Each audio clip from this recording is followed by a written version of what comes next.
Imagine a world in total turmoil where you would not be allowed to purchase the basic necessities like food, water, and gas. A world that strips you of all of your rights and freedoms unless you agree to possess a certain fateful mark in your forehead or your hand.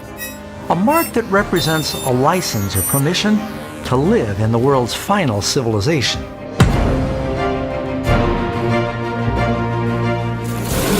You have probably heard about the infamous Mark of the Beast and the ominous number 666. Where did it come from? Why is it so dangerous, and how do you avoid getting it? In fact, how do you know you don't have it now?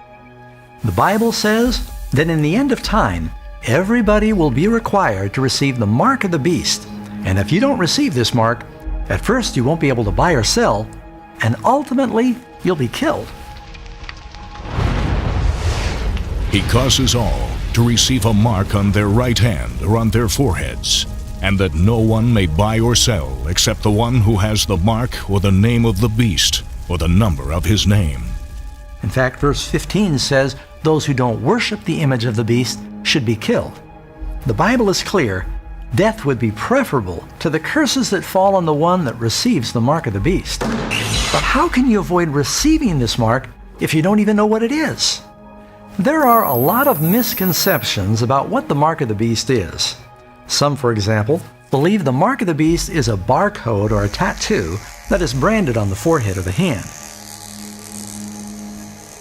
Others believe that the mark is some form of computerized ID chip that's inserted under the skin. And then there's still others that think that everybody is going to be told to line up and receive their 666 credit card. While the number 666 is associated with the name of the beast, the number itself is not the mark. You don't get the mark of the beast by driving a car with 666 on your license plate. And you'll probably not be struck by lightning if you sit in seat number 666 at some arena or sporting event. The truth is that the mark of the beast is not a physical external mark at all. What's even more surprising is that most people don't realize the Bible teaches everybody in the last days will have one of two marks. One group has the seal of God in their foreheads. The other group has the mark of the beast.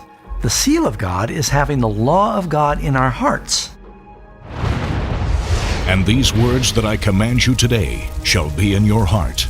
You shall bind them as a sign on your hand, and they shall be as frontlets between your eyes. It shall be as a sign to you on your hand, and as a memorial between your eyes, that the Lord's law may be in your mouth. So we can see from these examples, in the hand and in the forehead is symbolic of having the law of God in our actions and in our thoughts. That would mean that the mark of the beast in the hand or the forehead is also not a physical external mark, but rather it represents some distinguishing difference in the thoughts and the actions of the lost. Their works are works of iniquity, and the act of violence is in their hands. Their thoughts are thoughts of iniquity. In the hand, in the actions, in the head, in the thoughts. It's a symbol. The Bible says in the end of time, everybody will receive some form of mark. It's not going to be a tattoo or a computer chip or a credit card. That's just what the devil wants people to think. Satan has managed to get just about everybody to focus looking in the wrong direction, while the real mark of the beast is creeping up right behind them. So what does the mark of the beast symbolize? Nobody has it yet, but soon many will. You need to make sure it's not you. There are few subjects that are more misunderstood, and very few subjects that need to be understood more. If you want to understand what the mark of the beast is, visit 666 Truth or check out my next video.